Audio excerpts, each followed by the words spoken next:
It is often said that some of the legions are dark reflections of their more noble kin. Angron and his World Eaters, for instance, they are essentially a reflection of Russ and the Space Wolves.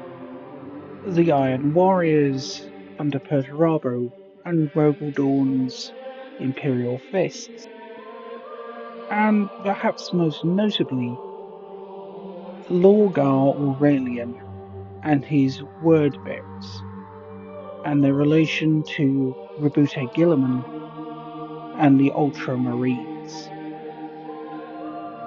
Both Primarchs were known for being incredible administrators, perhaps not the greatest fighters, but capable nonetheless, and able to inspire people to great feats of heroism, and perhaps more than anything, being able to take over the world without a need for violence. Not only that, but when a world was brought into compliance by either the Word Bearers or the Ultramarines, these were perhaps the most compliant and best worlds to live on. They were extremely pleasant. However, there is one notable difference between the two. Gilliman was a master of logistics. He built an empire that spanned 500 worlds before ever encountering the Imperium. Every world he brought into compliance essentially became an extension of that, just a really good place to live. Well managed, well maintained, well protected, as under a standardized template through which all of the worlds could be said to have followed. Lorgar, on the other hand, had a different method. He preferred religious conversion. Now, this takes a little bit of explaining. Lorgar came from a desert world known as Colchis. This world had long been home to many strange religions which had been split into various factions. And when he arrived, he was taken in by a wandering preacher known as Corferon. During their wanderings together, Corferon taught Lorgar much of what he knew of the religion of the four great deities that ruled over this world, and how they were bound together by something known as the One. Lorgar now was slightly psychic. He was nowhere near on the power levels of Magnus or Sanguinius or some of the others, but he had some visions of the future, and he saw a golden armored warrior who would one day come to him and help to release this world from servitude. As such, he believed this being to be the One, the god of this planet. As such, he began gathering followers to him, and with Corferon at his side, they set off to essentially conquer the world. Over time, they were increasingly successful. They toppled the various ecclesiarchs and psychopomps, eventually overcoming the entire government of the planet. However, there was a rift forming within Lorgar's followers. Some followed him because they followed the One, the vision of the great golden warrior, whereas others, most particularly Corferon, followed the faith that yes, there was a One, but this was no golden warrior. It was something else, something far older. In either case, Lorgar eventually led the conquest of the world of Colchis and began worship of the One. Less than a year later, the Emperor and Magnus the Red, along with a handful of Space Marines, arrived on the planet, and together they brought the world of Colchis and the word bearer's Primarch Lorgar into the fold. Now, to Lorgar, the Emperor was the absolute manifestation of the One, the great golden deity, the mighty god who had come to save this planet. And so he began spreading worship of the Emperor as a divine being amongst the people of every world he conquered. Now, I need to give you some idea of just how powerful the mind of a Primarch truly is. Roberto Gilliman wrote a book which contained complete, explicit instructions on how to fight any war you could possibly conceive with any forces and come out on top. It, we are talking every single potential scenario. He included it, in that, including how to do it effectively with minimal casualties. Lorgar, on the other hand, began writing a book of religious theology. He began studying the ways of the universe and wrote a book claiming that the Emperor himself was a god, the Letitio Divinitatis, which is quite hard to say, I'm sorry. This book effectively claims that the Emperor was in fact a god. He was the ultimate being. And you need only look at his achievements, unifying terror, bringing about the unity of the Imperium, and it, there was nothing that could match the Emperor for psychic power. He was, in every conceivable way, a god. Unfortunately, this ran completely counter to the Emperor's teachings. For you see, if you get enough people believing something, it becomes true. The more people start worshipping the Emperor, the more godlike he becomes, to the point where he starts becoming a chaos god himself. And so, when the Emperor found out, he was really goddamn upset. Not only that, but the word bearer's particular method of conquest was known for being exceptionally slow. Um, Gilliman, when he took over the world, would rebuild it into a near perfect society, or as close to it as you can get within humanity. One which was fair, just, and well looked after. Lorgar would attempt to do full planetary religious conversion, along with building the ultimate empire. This took a ridiculous amount of time, and that's actually what brought it to the Emperor's attention. The fact that Lorgar was taking so damn long to conquer otherwise relatively simple to control worlds. With this information in hand, the Emperor decided Lorgar needed to be dealt with. He needed to put down these foolish notions of godhood and to sort him out properly. As such, he's turned his gaze onto the city of Monarchia. Monarchia, located on the planet of Kerr, was said to be the world bearer's perfect city, a beautiful cathedral metropolis, which they had spent years building. It was an absolute joy to behold. And as such, the Emperor decided it needed to be dealt with. The city was razed to the ground by the Ultramarines Legion. Every building flattened, burned, and destroyed. All that was left was melted into molten glass. While most of the population was allowed to flee, those that refused were slaughtered. It was one of the darkest moments of the Great Crusade.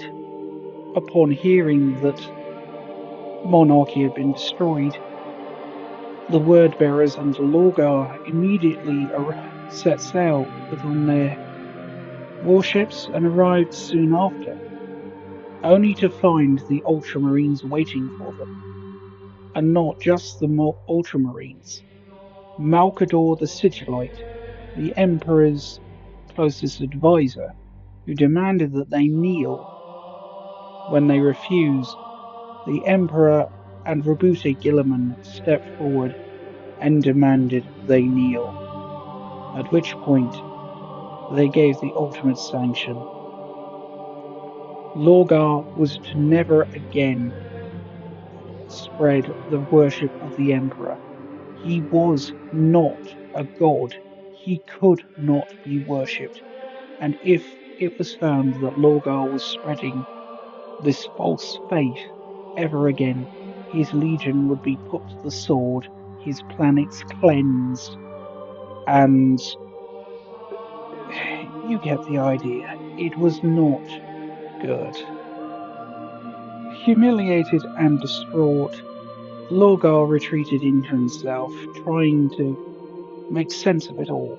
He had done all of this for the Emperor. He had tried his hardest, and yet he could not understand why the Emperor had rejected him when he was so obviously a god.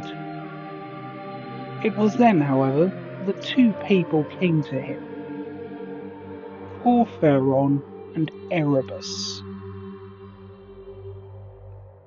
Now, Corpheron had been too old to undergo Space Marine transformation when he had been found, but during this point in space and time, there was a way to turn older men into not quite Space Marines, but close enough to it where they could be useful.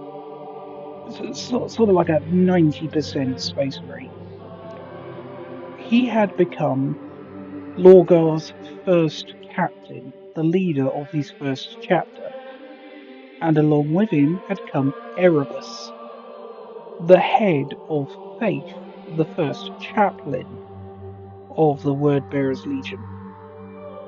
And they brought some rather interesting information.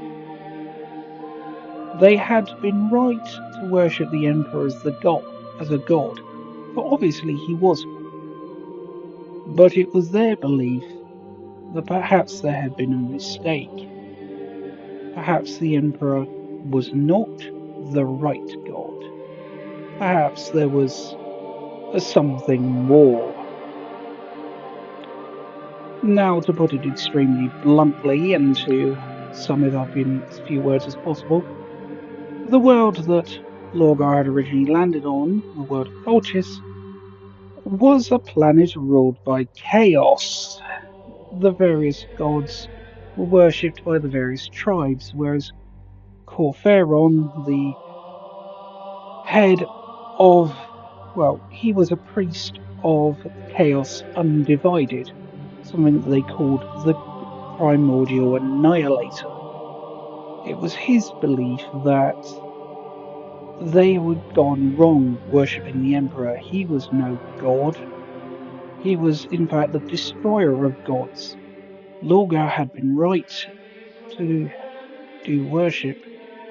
What they needed to do instead now was to somehow make contact with the real gods and discover exactly what it is they needed to do. This was further enhanced by the fact that they had discovered very similar religions on hundreds of other worlds. Even the language of chaos was known across various planets, with it most famously appearing on the world of Davin. Gathering his forces, Lorgar and the World Bearers set off for the Eye of Terror, a vast reeking sword buried in the depths of space. the wound torn open by the birth of Slanesh. At first, he sent a small scouting party deep into the eye, searching for answers, and what they saw was essentially a brief cross-section of everything that had come before them, all the history of the Emperor and his triumphs, tainted through a chaos lens.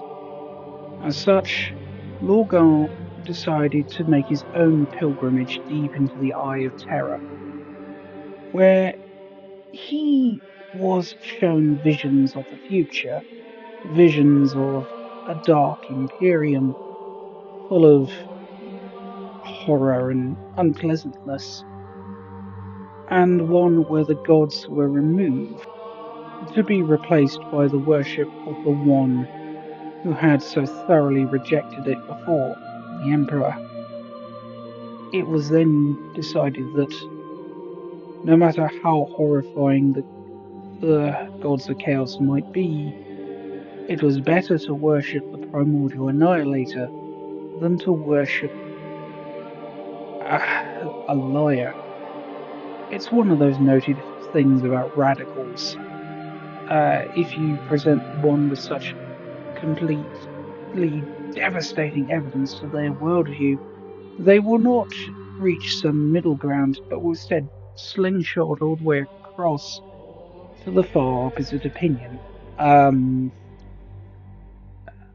an extremely religious person, for instance, might slingshot all the way to become the most ardent atheist you might ever meet. In Lorgar's case, though, he went from fervently worshipping the Emperor to worshipping the gods of chaos. Also, there are hints as to him being shown something lurking out in the depths of space. Now, I can't tell exactly what it is, but there are rumors that it was this.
Pretty fucking creepy, right? Now we'll get to what exactly that was, but the basic idea is the gods convinced him that if he couldn't stop the Emperor, the galaxy was doomed. As such, Lorgar began setting his plans in motion. He took ideas from the planet of Davin, known as the Warrior Lodges, brotherhoods, basically, where warriors of every rank could mix, talk, feast, drink, and enjoy themselves among the legions.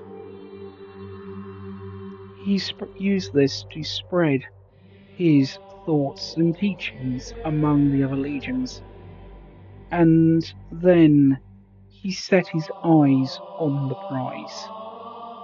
He set his eyes on Horus, the Emperor's favourite son, the War Master. and he began the slow corruption that would bring about the end of the Great Crusade and the Emperor's dreams.